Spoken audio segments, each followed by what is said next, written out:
சனினாலே பஞ்சாயத்து தான். அது 7.5 சனியாக வந்தாலும் சரி, சனி தசையாக வந்தாலும் சரி, சனி புத்தியாக வந்தாலும் சரி, எப்படினாலும் சனி அப்படின்னதுமே கிடுக்கிடுன்னு ஆடுறவங்கெல்லாம் உண்டு. ஆனால் அப்படிலாம் பயப்பட வேண்டியதில்லை.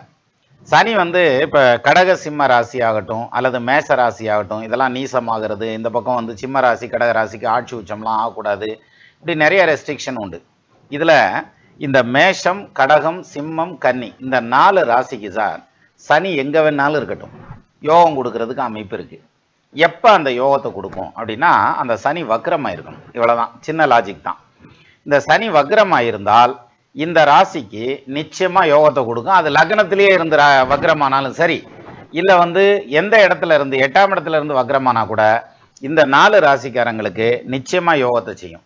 பட் இந்த வக்ரம் பெற்ற சனி இருக்குல்ல, அதோட ராகு கேது கனெக்ட் ஆகிடக்கூடாது. அப்படி கனெக்ட் ஆனால் மட்டும்தான் தொல்லைகள் இருக்குமே தவிர, மற்றபடி வந்து இந்த ராசிக்கு வக்ரம் மட்டும் சனி ஆயிட்டார்னா அவர் திசையில் யோகத்தை கொடுப்பார்.